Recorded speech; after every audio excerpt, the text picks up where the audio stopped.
back to the reading the entire Bible series.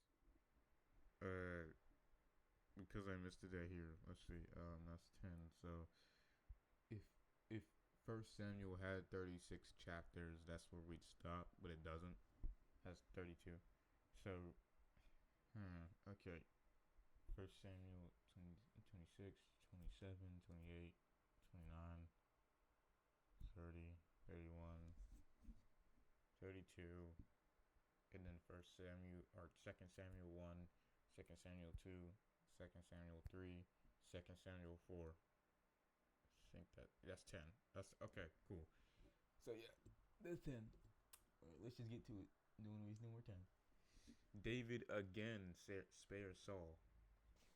The Ziphites came to Saul at Gibeah, saying, "Is David not hiding on the hill of Hakilah, east of Jeshimon?" So Saul arose and went down to the wilderness of Ziph, taking with him 3,000 chosen men of Israel, to search for David there in the wilderness of Ziph. Saul camped on the hill of Hakilah, which is beside the road east of Jeshimon. But David stayed in the wilderness. When he saw that Saul came into the wilderness after him, David sent out spies, and he learned that Saul was definitely coming. So David arose and went to the place where Saul had camped, and saw the spot where Saul lay.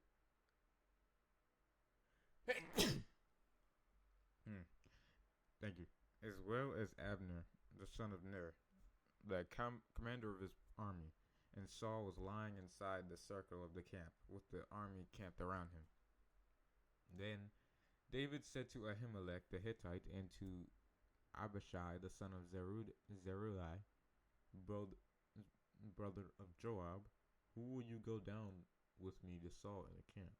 And Abishai said, "I will go down with you."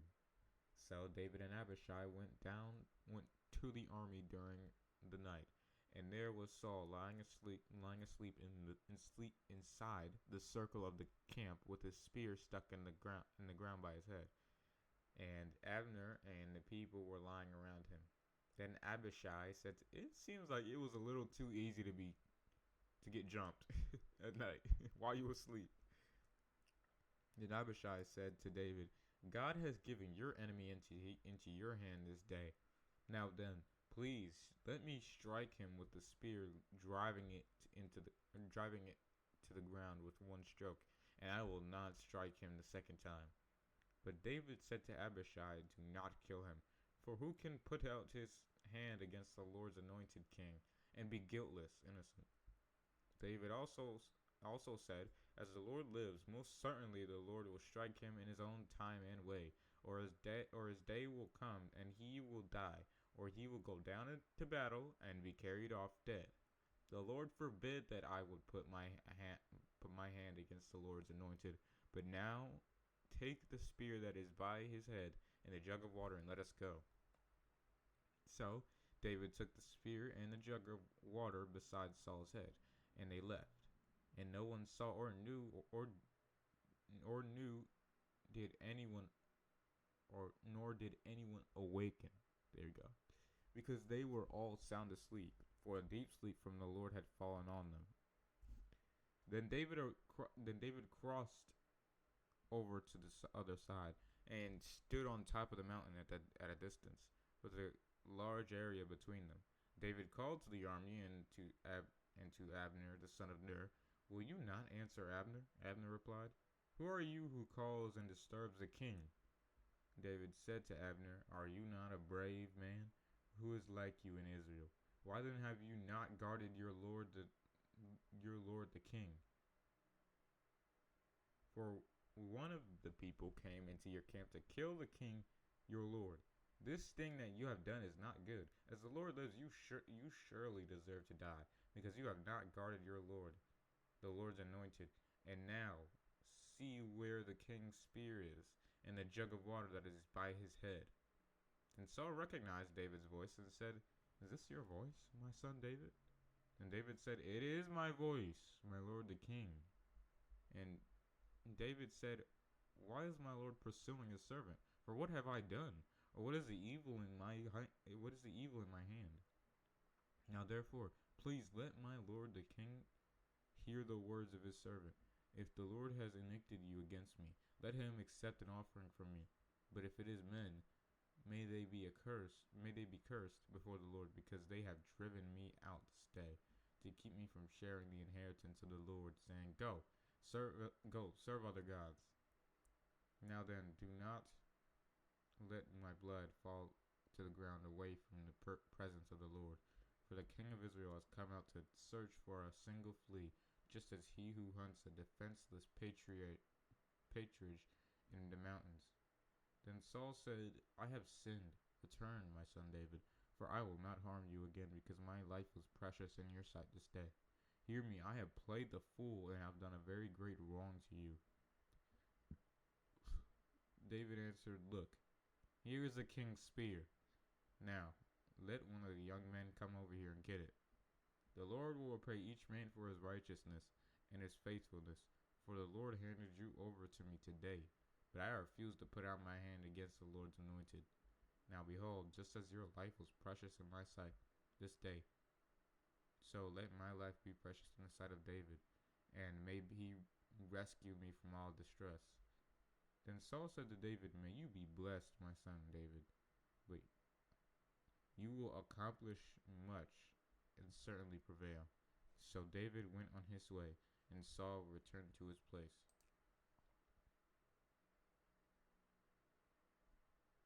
David flees to the Philistines. But David said in his heart, Now I will die one day by the hand of Saul. There's nothing better for me to escape than to the land of the Philistines, for some reason. Then Saul will give up searching for me inside the borders of Israel, and I will escape from his hand once and for all. So David and the 600 men who were with him arose and crossed over to Achish, the son of Maok, king of Gath. And David lived with Achish at Gath, he and his men, each man with his household. And David with his 2 wives, Ahinoam the Jezreelitess, and Abigail the Carmelitess, who was Nabal's widow. I think Nabal's dead. When Saul was told that David had fled to Gath, he no longer searched for him. Then David said to Achish, If I have found favor in your sight, let me be given a place of my own in one of the cities in the country, so that I may live there. For why should your servant live in the royal city with you? Then Achish gave David the town of Ziklag that day. Therefore Ziklag has belonged to the kings of Judah to this day. The numbers of days that David lived in the country of the Philistines was 1 year and 4 months. Now David and his men went up and raided the Geshurites, the Girzites, and the Amalekites, the enemies of Israel that Joshua had failed to annihilate. For they had inhabited the land from ancient times, as one comes to Shur, even as far as the land of Egypt. David attacked the land and did not leave a man or a woman alive, but he took the sheep, the cattle, the donkeys, the camels, and the clothing, and returned to Achish. When Achish asked, Where did you raid today? David replied, Against the Negev, the south country of Judah, and against the Negev of the Jerahmeelites, and against the Negev of the Kenites. David did not leave a man or a woman alive to bring news to Gath, saying to himself, Otherwise, they will tell about us, saying, This is what David has done, and this has been his practice all the time, that he has lived in the country of the Philistines. Achish believed David, saying, He has certainly become hated by his people in Israel, so he will always be my servant. Saul and the spirit medium. In those days, the Philistines gathered their forces for war to fight against Israel. Achish said to David, Understand for certain that you and your men will go out with me to battle. David said to Achish, All right, you shall know what your servant can do. So Achish said to David, Therefore I will make you my bodyguard for life. Now Samuel had died, and all Israel had mourned Ramah, his own city. And Saul had removed the mediums and the spirit soothsayers from the land. The Philistines assembled and came and camped at Shunem. And Saul gathered all the Israelites, and they camped at Gilboa. When Saul saw the Philistine army, he was afraid and badly shaken. So Saul inquired of the Lord, but the Lord did not answer him, either by dreams or by Urim, used like lots by the priests to determine the will of God, or by the prophets. Then Saul said to his servants, "Just surrender, just surrender, dude. Just let, yeah, we're not, yeah, no, we could just surrender. We could just run it. No, you can say it. For find me a woman who is a medium between the living and the dead, so that I may go to her and ask her advice." His servant said to him, "There is a woman who is a medium at Endor." So Saul disguised himself by wearing different clothes, and he left with 2 men. And they came to the woman at night. He said to her, "Conjure up for me, please, and bring from the dead from the spirit whom I shall name to you." But the woman said to him, "See here, you know what Saul has done, how he has cut off and eliminated those who are mediums and spiritualists from the land. So why are you laying a trap for my life, to cause my death?" Then Saul swore an oath to her by the Lord, saying, "As the Lord lives, no punishment shall come upon you. Peace be upon you for this." So the woman said, "Whom? Why'd you? Whom? You know what? Whom shall I bring up for you?" He said, "Bring up Samuel for me." When the woman saw Samuel, she screamed with a loud voice, and she said to Saul, "Why have you deceived me? You are Saul." The king said to her, "Do not be afraid, but tell me, what do you see?" The woman said to Saul, "I see a divine superhuman being coming up from the earth." He said to her, "What is his appearance?" And she said, "An old man is coming up, wrapped in a robe." Then Saul knew that it was Samuel, and he bowed with his face to the ground and paid respect to him. Then Samuel said to Saul, "Why have you disturbed me by bringing me up?" Saul answered, "I am greatly distressed, for the Philistines are making war against me, and God has left me and no longer answered me, either through prophets or by dreams. Therefore, I have told you to make known to me what I should do." Samuel said, "Why then do you ask me, since the Lord has left you and has become your enemy? The Lord has done to you just as he said through me when I was with you. For the Lord had torn the kingdom out of your hand and given it to your neighbor, to David, because you did not obey the voice of the Lord and did not execute his fierce wrath on Amalek. Therefore, the Lord has done this thing to you this day. Moreover, the Lord will also put Israel along with you in the hands of the Philistines. And tomorrow, you and your sons will be with me among the dead. Indeed, the Lord will put the army of Israel into the hands of the Philistines." Then Saul immediately fell full length on the earth floor of the median's house, and was very afraid because of Samuel's words, and he was thoroughly exhausted because he had not eaten all day or all night, and all night. The woman came to Saul and said that he was great. Oh, I don't think about it. Saul's kind of like me. That's what I do when I'm stressed out. I just don't eat.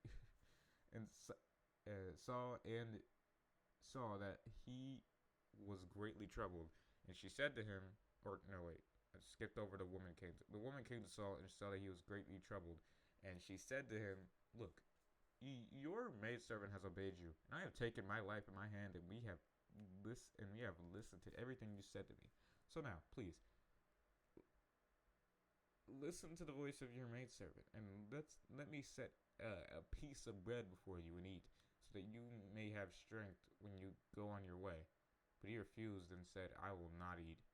But his servants together with the woman urged him, and he finally listened to them. So he got up from the ground and sat on the bed. The woman had a flattened calf in the house.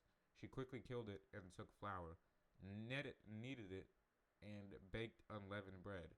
She brought it before Saul and his servants, and they ate. Then they got up and went away that night. You should just surrender. You know you're not gonna win. You might as well surrender.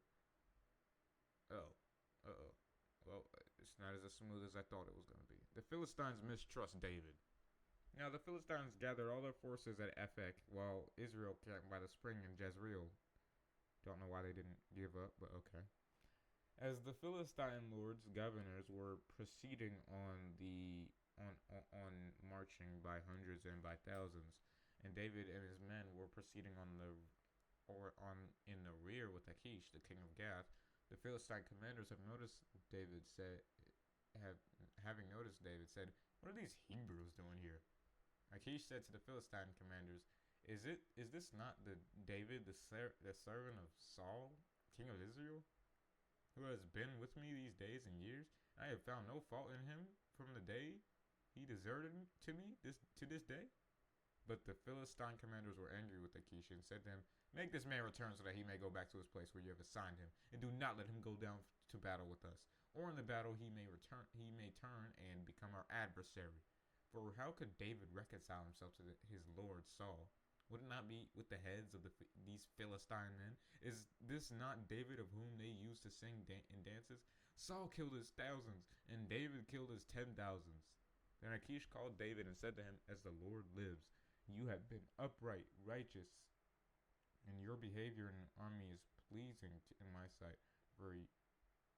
For from the day you came to me to this day, I have found no evil in you.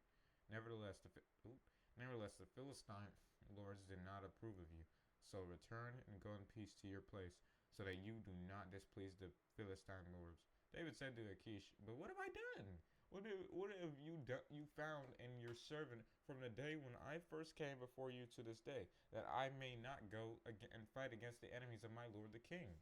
And Achish answered David, "I know that you are blameless in my sight, like an angel of God. Nevertheless, the commanders of the Philistines have said, he must not go up with us to battle.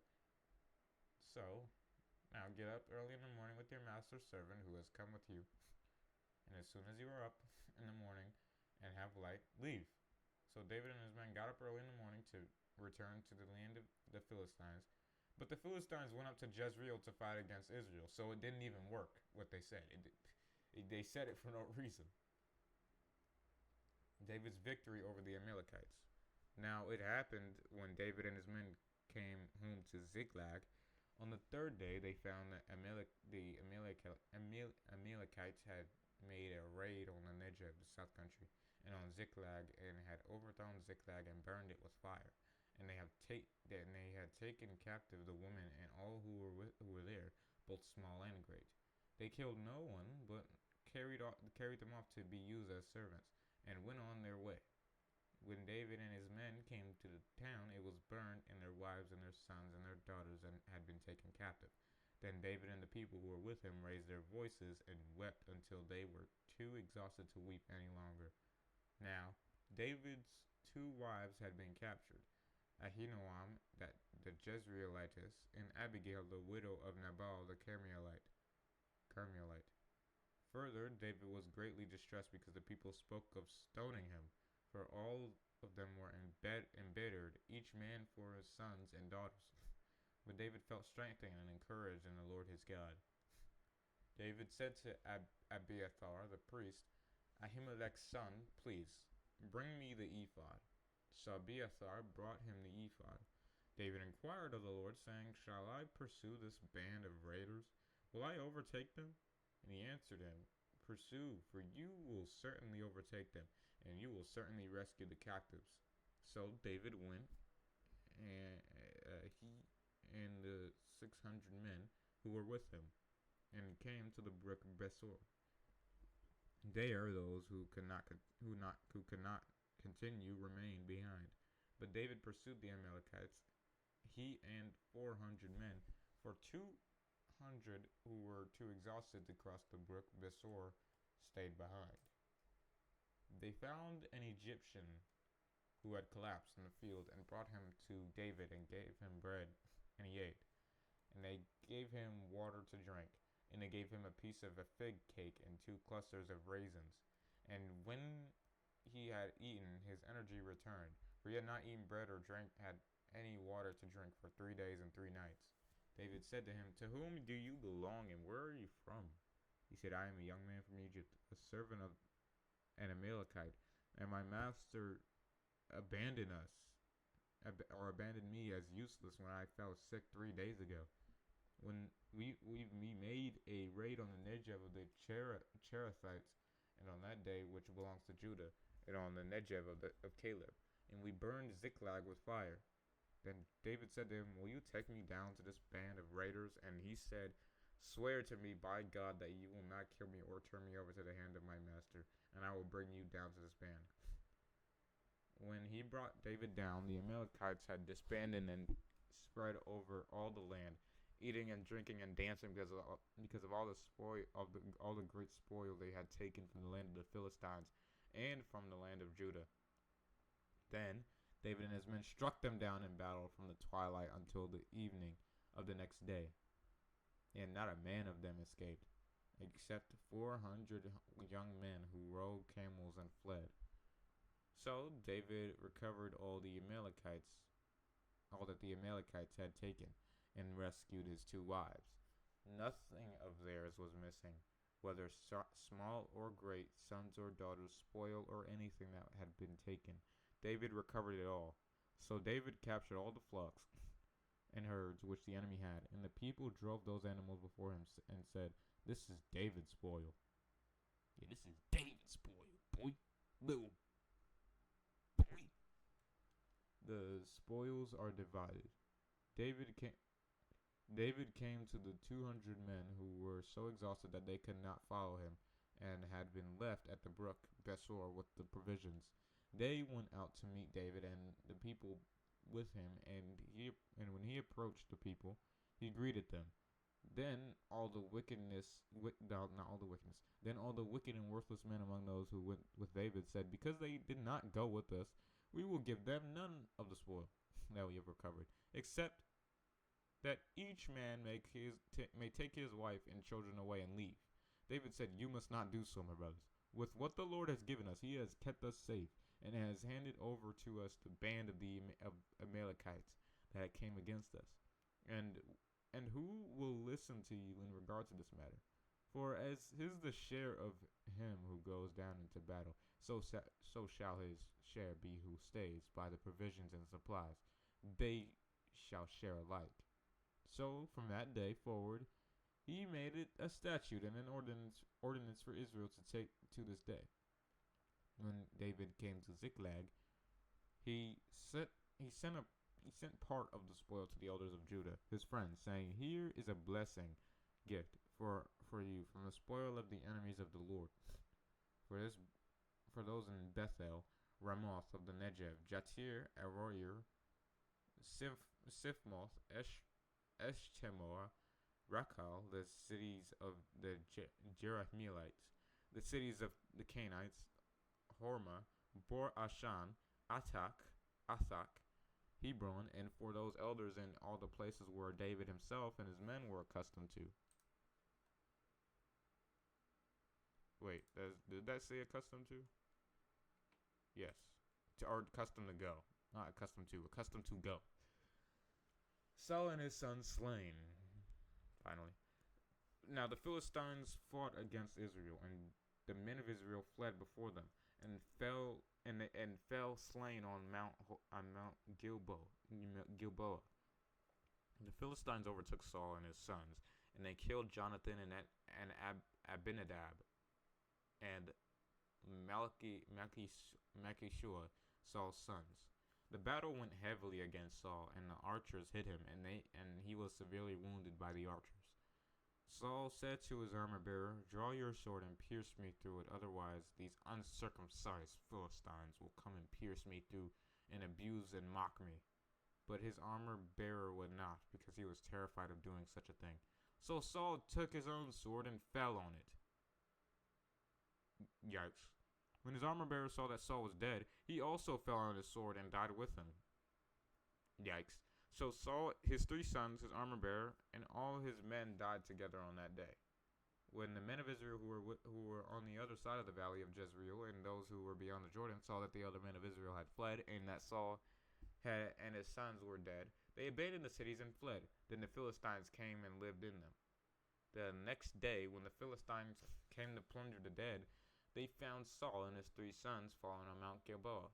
So they cut off Saul's head and stripped off his weapons and armor and sent him throughout the land of the Philistines to bring the good news on the house of their idols and to the people. As they put Saul's weapons and armor in the temple of the Ashtaroth, female goddesses, and they fastened his body to the wall of Bethshan. When the inhabitants of Jabesh Gilead heard what the Philistines had done to Saul, all the brave men stood and walked all night, and they took the bodies of Saul and his sons from the wall of Bethshan, and they came to Jabesh and cremated them there. They took their bones and buried them under the tamarisk tree and Jabesh and fasted as a sign of mourning and respect for 7 days. This all happened because of Saul, by the way. So it's his fault. You know. Wait, there's not even 32 chapters. There's 31. Okay, so I guess we're doing 5 because I did the math wrong. Okay, I thought that it was 32. Okay, so so that's 2 Samuel 5 that we have to go to. All right, I'm smart. I'm very smart. David learns of Saul's death. Now it happened after the death of Saul, when David had returned from the slaughter of the Amalekites, that he stayed 2 days in Ziklag. On the 3rd day, a man came unexpectedly from Saul's camp with his clothes torn and dust on his head as in mourning. When he came to David, he bowed to the ground and laid himself face down in an act of great respect and submission. Then David asked him, where'd you come from? He said, I have escaped from the camp of Israel. David said to him, How did it go? Please tell me. He answered, people fled from the battle. Also, many of the people have fallen and are dead. Saul and Jonathan, his son, are also dead. So David said to the young man who informed him, How do you know Saul and his son Jonathan are dead? And the young man who told him explained, By chance I happened to be on Mount Gilboa, and there was Saul leaning on his spear, and the chariots and the horsemen of the Philistines were close behind him. When he turned to look behind him, he saw me and called to me, and I answered, Here I am. He asked me, Who are you? I answered him, I am an Amalekite. He said to me, Stand up facing me and kill me, for terrible agony has come over me. Yet I still live, and I will be taken alive. So I stood facing him and killed him, because I knew that he could not live after he had fallen. Then I took the crown which was on his head and the band which was on his arm, and I have brought them here to my Lord. Then David grasped his own clothes and tore them in mourning. So did all the men who were with him. They mourned and wept and fasted until evening for Saul and Jonathan his son, and for the Lord's people and the house of Israel, because they had fallen by the sword in battle. David said to the young man who informed him, Where are you from? He said, I am from the son of a foreigner, resident alien sojourner, an Amalekite. David said to him, How is it that you were not afraid to put out your hand to destroy the Lord's anointed? David called one of the young men and said, Go, execute him. So he struck the Amalekite and he died. David said to the fallen man, Your blood is on your own head, for your own mouth has testified against you, saying, I have killed the Lord's anointed. David's dirge for Saul and Jonathan. Then David sang this funeral song over Saul. Okay, so it's not no freaking degree. Over Saul and his son Jonathan. And he told them to teach the sons of Judah the song of the bow. Behold, it is written in the book of Jashar, Your glory and splendor, O Israel, is slain upon your high places. How the mighty have fallen. Tell it not in Gath. Proclaim it not in the streets of Ashkelon. Or the daughters of the Philistines will rejoice. The daughters of the uncircumcised pagans will exult. O mountains of Gilboa, let not dew or rain be upon you, nor fields with offerings, for there the shield of the mighty was defiled, the shield of Saul dried, cracked, not anointed with oil.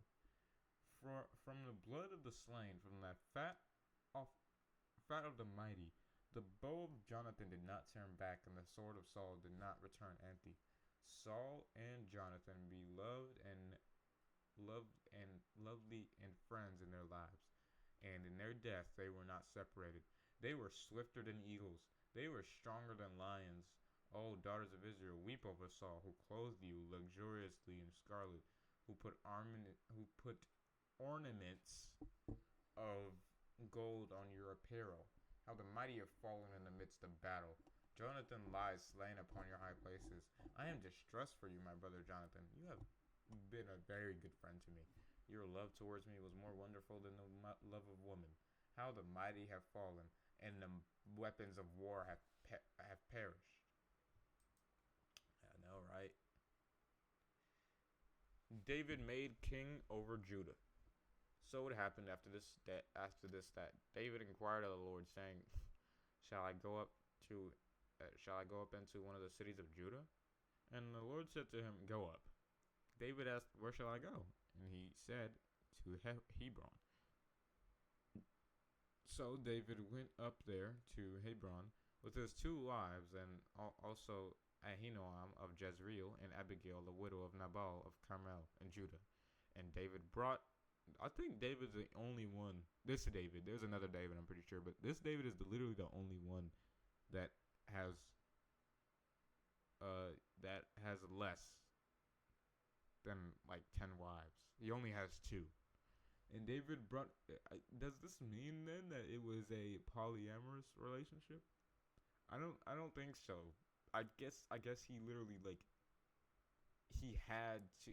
One wife he has to have because it's an ornament, or yeah, and then the other one he chose. But I guess one of them is one that he actually like has to stay with. But I'm not too sure about that either.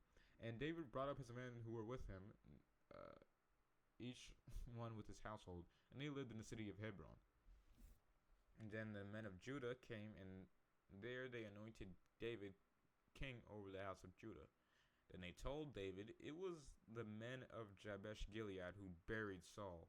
So David sent messengers to the men of Jabesh Gilead and said to them, "May the Lord be blessed by the Lord. May you be blessed by the Lord, not the Lord be blessed by the Lord. Anyway, may you be blessed by the Lord, because you showed this graciousness and loyalty to Saul your king and buried him. Now may the Lord show loving kindness and truth and faithfulness to you. I too will show this goodness to you, because you have done this thing. So now let your hands be strong and be valiant, for your Lord Saul is dead, and also the house of Judah has anointed me king over them." Ishbosheth made king over Israel. Now Saul's cousin, Abner the son of Ner, commander of Saul's army, had taken Ishbosheth, the son of Saul, and brought him over to Mahanaim. He made him king over Gilead, over the Ashurites, over Jezreel, over Ephraim, over Benjamin, even over all Israel except Judah. Ishbosheth, Saul's son, was 40 years old when he became king over Israel, and he reigned for 2 years. But the house of Judah followed David, and the time that David was king in Hebron over the house of Judah was 7 years and 6 months. Civil War. Now, Abner, the son of Ner, and the son of Ishbosheth, the son of Saul, went out from Mahanaim to Gibeon. Joab, David's nephew, the son of Zeruiah, and the servants of David also went out and met them by the pool of Gibeon. They sat down with one group on one side of the pool and the other group on the other side of the pool. Then Abner said to Joab, "Let the young men now stand up and have a contest before us." And Joab said, "Let them stand." So they stood up and went over by numbers, 12 for Benjamin and Ishbosheth, the son of Saul, and 12 of the servants of David. Each of them seized his opponent by the head and thrust his sword into his opponent's side. So they fell down together. Therefore that place was called Helkath Hazarim, that is, the field of sides, which is in Gibeon. There was a fierce battle that day, and Abner and the men of Israel were beaten before the servants of David. 3 sons of Zeruiah, the half-sister of David, were there: Joab, Abishai, and Asahel. Now Asahel was light and swift-footed as one of the wild gazelles in the field. Ashel Asahel. Have I been saying Ashel? Oh my gosh. Asahel pursued Abner and did not turn to the right or to the left as he followed him. Then Abner looked behind him and said, "Is that you, Asahel?" He answered, "It is I." So Abner said to him, "Turn to your right or to your left, and grab one of the young men and take his armor for yourself." But Asahel was not willing to turn away from pursuing Abner. Abner repeated again, "Turn away from following me. Why should I have to strike you to the ground? How would I be able to face Joab your brother and look him in the eye?" But Asahel refused to turn away. So Abner struck him in the abdomen with the butt end of his spear, and the spear came at his back, and he fell there and died on that spot. And it came about that everyone who came to the place where Asahel fell and stood still and reflected. But Joab and Abishai, I was getting tired of saying Asahel's name, so I'm glad. I'm not gonna say I'm glad he's dead, but it's like I'm glad I don't have to read his name anymore. But Joab and Abishai, that one dude's brothers. No, I'm playing. Right. Asahel's brothers pursued Abner. When the sun was going down, they came to the hill of Ammah, which is in front of Giah, on the way to the wilderness of Gibeon. And the sons of the tribe of Benjamin gathered together behind Abner and became one troop, and took their stand on top of the hill. Then Abner called to Joab, "Must the sword devour forever? Did you not know that it will be bitter in the end? How long will it be before you tell the people to stop pursuing their brothers?" Joab said, "As God lives, if you had not spoken then, the people would certainly have stopped pursuing their brothers in the morning." So Joab blew the trumpet, and all the people halted and no longer pursued Israel, nor did they fight any more. Then Abner and his men went through the Arabah desert region all that night, crossed the Jordan, went through Bithron, and walked the whole morning and came to Mahanaim, where Ishbosheth ruled Israel. Joab returned from pursuing Abner, and when he had gathered all the people together, 19 of David's servants were missing, besides Asahel. But the servants of David had struck down many of Benjamin and Abner's men, so that 360 men died. And they picked up the body of Asahel and buried him in the tomb of his father in Bethlehem. Then Joab and his men walked all night, and they arrived in Hebron at daybreak. The house of David strengthened. There was a long war between the house of Saul and the house of David. But David grew steadily stronger, while the house of Saul grew weaker and weaker, to the point of being powerless. Sons were born to David in Hebron. His firstborn was Amnon, by Ahinoam of Jezreel. His second, Chileab. Yeah, definitely Chileab. I'm playing this Chileab. Chileab by Abigail, the widow of Nabal of Carmel. The third, Absalom, the son of his wife Maacah, daughter of Talmai, the king of Geshur. The fourth, Adonijah, the son of his wife Haggith. The fifth, Shephatiah. Chef does not say chef. Shephatiah. Okay, I guess it does. The son of his wife Abital. And the sixth, Ithream, by David's wife Eglah. These sons were born to David in Hebron. Abner joins David. Now, while war continued between the houses of Saul and David, that is not say Israel, houses of Saul and David, Abner was proving himself strong in the house of Saul. Now, Saul had a concubine whose name was Rizpah, the daughter of Aiah. And Ishbosheth said to Abner, Why have you gone into my father's concubine? Then Abner was very angry at the words of Ishbosheth, and he said, Am I a dog's head, a despicable traitor that belongs to Judah? Today I show loyalty and kindness to the house of Saul, your father, to his brothers and his friends by not having you handed over to David. And yet you charge me today with guilt concerning this woman?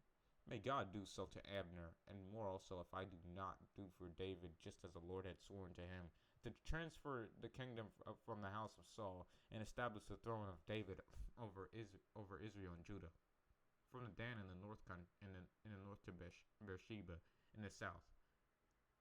And Ishbosheth could not say another word to Abner because he was afraid of him. Then Abner sent messengers to David, who was in his place at Hebron, saying, Whose is the land? Make your covenant treaty with me, and behold, my hand shall be with you to bring all Israel over you. David said, Good. I will not make a covenant treaty with you. Or that says, I will. Good. I will make a covenant treaty with you. But I require one thing of you. You shall not see my face unless you first bring Michal, Saul's daughter, when you come to see me. So David sent messengers to Ishbosheth, Saul's son, saying, Give me my wife, Michal, to whom I was betrothed, for the price of 100 foreskins of the Philistines. So Ishbosheth sent and took her from her husband, from Paltiel the son of Laish, to whom Saul had given her. But her husband went with her, weeping continually before her as far as Bahurim. Then Abner told him, Go, return, and he did so. Abner talked with the elders, tribal leaders of Israel, saying, In times past you were seeking for David to be king over you. Now then, do it, and make him king. For the Lord has spoken of David, saying, By the hand of my servant David, I will save my people Israel from the hand of the Philistines and the hand of all their enemies. Abner also spoke to the men of Benjamin. Then he also went to tell David at Hebron everything that seemed good to Israel and to the entire house of Benjamin. So Abner came to David at Hebron and brought 20 men along with him. And David prepared a feast for Abner and the men with him. Abner said to David, Let me stand up and go, and gather all Israel to my lord the king, so that they may make a covenant treaty with you, and that you may reign over all your soul desires. So David sent Abner away, and he went in peace. Then the servants of David came with Joab from a raid and brought a great quantity of spoil with them. But Abner was not with David at Hebron, because David had sent him away, and he had gone in peace. When Joab and all the army that was with him arrived, they told Joab, Abner the son of Ner came to the king, and he has sent him away, and he has gone in peace. Then Joab came to the king and said, What have you done? Behold, Abner came to you. Why did you send him away so that he is already gone? You know, Abner the son of Ner, that he only came to deceive you with flattering words, and to learn of your going out and coming in, and to find out what you are doing. Joab murders Abner. When Joab left David, he sent messengers after Abner, and they brought him back from the well of Sirah. But David knew nothing about Joab's action.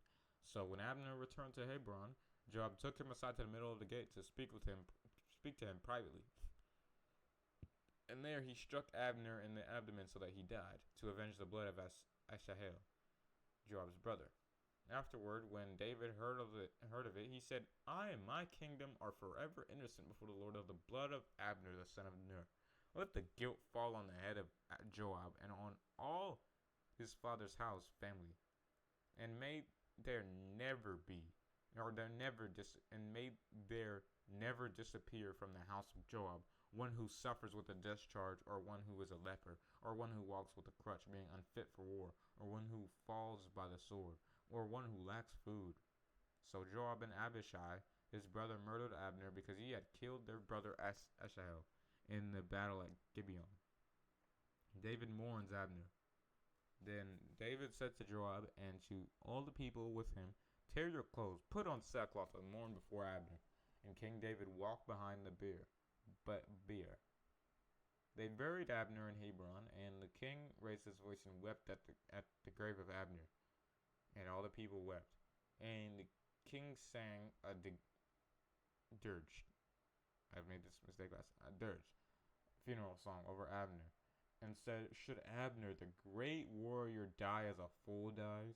Your hands were not bound, nor your feet put in fetters. As a man falls before the wicked, so you have fallen." And all the people wept over him.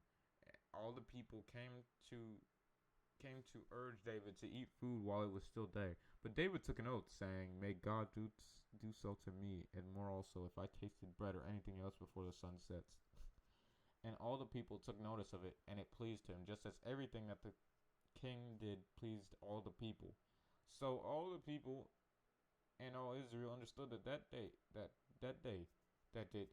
it had not been the will of the king to put Abner the son of Ner to death. Then the king said to his servants, "Do you not know that a prince and a great man has fallen this day in Israel? Today I am weak, though anointed. These men, the sons of Zeruiah, are too difficult for me. May the Lord repay the evildoer, Joab, in accordance with his wickedness."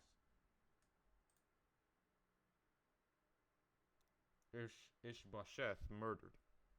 Dang, everyone getting murdered, ain't they? When Saul's son Ishbosheth, king of Israel, heard that Abner had died in Hebron, he lost courage. He lost courage, and all Israel was horrified. Saul's son had two men who were commanders of raiding bands of soldiers. One was named Banah, and the other Rechab, the sons of Rimmon, the Beerothite of the tribe of Benjamin. For Beeroth is also considered part of the tribe of Benjamin, and Beerothites fled to Gittaim and have been resident aliens there to this day. Jonathan, Saul's son, had a son whose feet were crippled.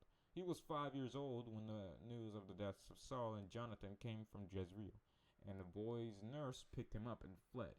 But it happened that while she was hurrying to flee, he fell and became lame. His name was Mephibosheth.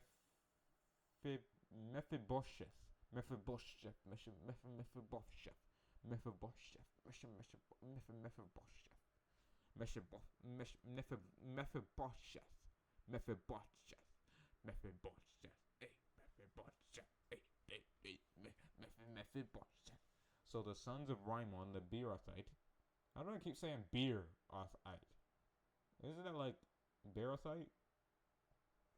I'm gonna say that instead of saying Beerothite. So the sons of Rimmon, the Beerothite, Rechab and Banah, left and came to the house of Ishbosheth in the heat of the day while he was taking his midday rest. They came into the interior of the house as if to get wheat for the soldiers, and they struck him in the stomach. Then Rechab and Banah, his brother, escaped unnoticed. Now when they entered the house, he was lying on his bed in his bedroom. They not only struck and killed him, but they also beheaded him. Then they took his head and traveled all night by the way of the Arabah. They brought the head of Ishbosheth to David at Hebron and said to the king, "Look, the head of Ishbosheth, the son of Saul, your enemy, who sought your life. Thus the Lord has granted my lord the king vengeance this day on Saul and on his descendants." David replied to Rechab and Banah, his brother, to the sons of Rimmon, the Beerothite, and said to them, "As the Lord lives, who has redeemed my life from every adversary, when a man told me, 'Behold, Saul is dead,' thinking that he was bringing good news, I seized and killed him in Ziklag to reward him for his news. How much more when wicked men have killed a righteous and just man in his own house, on his own bed? Shall I not require his blood from your hand and remove you from the earth too?" There's no two right there, but I just added the two. So David commanded his young men, and they killed them and cut off their hands and feet and hung them beside the pool in Hebron. But they took Ishbosheth's head and buried it in Hebron in the tomb of Abner, his relative. So David was clearly just. Thank the Lord. David, king over all Israel. Then all the tribes of Israel came to David at Hebron and said, Behold, we are your bone and your flesh. In times past, when Saul was king over us, it was you who led Israel out to war and brought Israel in from battle. And the Lord told you, You shall shepherd my people, Israel, and be ruler over them. So all the elders, tribal leaders of Israel, came to the king at Hebron, Hebron, and King David made a covenant with them at Hebron before the Lord, and they anointed him king over Israel. David was 30 years old when he became king, and he reigned 40 years in Hebron, or 40 years. In Hebron, he reigned over Judah 7 years and 6 months, and in Jerusalem he reigned 33 years over all Israel and Judah. Now the king and his men went to Jerusalem against the Jebusites. The inhabitants of the land who said to David, You shall not enter here, for the blind and the lame, even the weakest among us, will turn you away. They thought David cannot come in here because the walls are impenetrable. Nevertheless, David captured the stronghold fortress of Zion, that is, the city of David.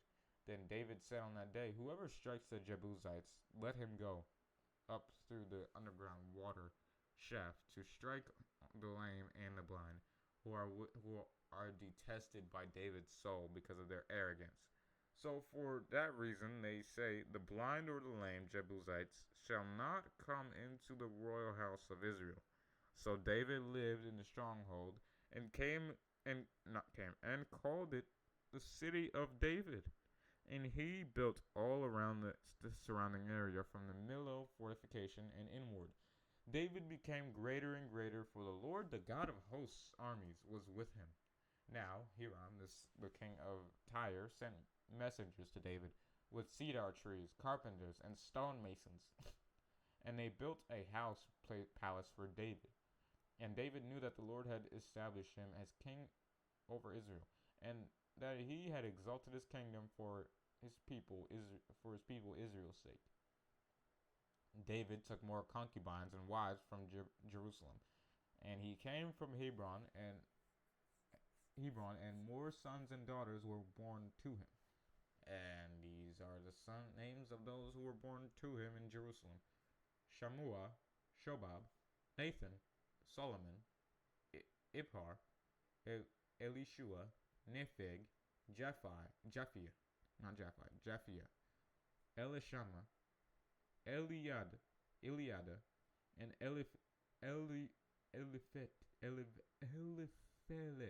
Eliphelet. I feel like I still pronounced that wrong. War with the Philistines. Not the, God can use anyone, so I'm not gonna say that like, oh, they turned against them. No, because God can literally use an atheist to convict someone. So, yeah.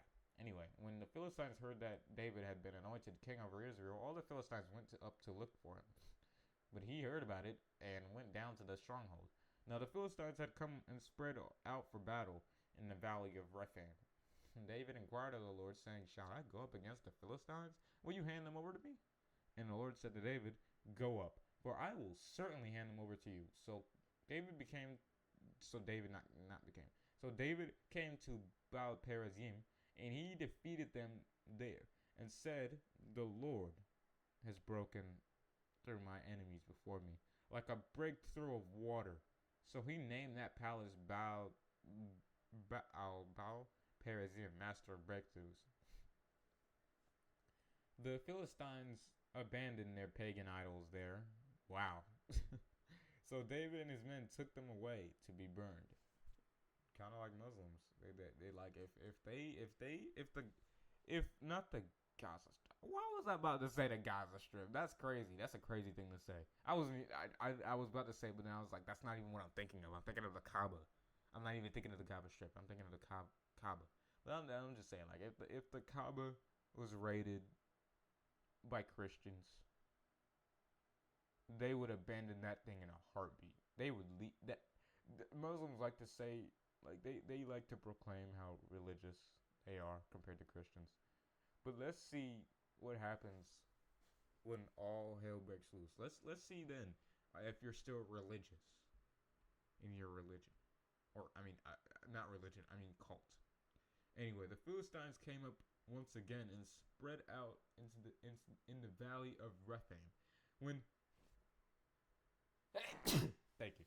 When David inquired of the Lord, he said, "You shall not go up, but circle around behind them and come at them in front of the balsam trees. And when you hear the sound of marching in the tops of the balsam trees, then you shall pay attention and act promptly. For all that time the Lord will have gone out before you to strike the army of the Philistines." David did just as the Lord had commanded him and struck down the Philistines from Geba as far as Gezir. Wait, what? That's it. Okay. Yeah. Very eventful reading, and surprisingly, we didn't read an entire hour. Read for an entire hour. So yeah. All right. That's basically it. God bless.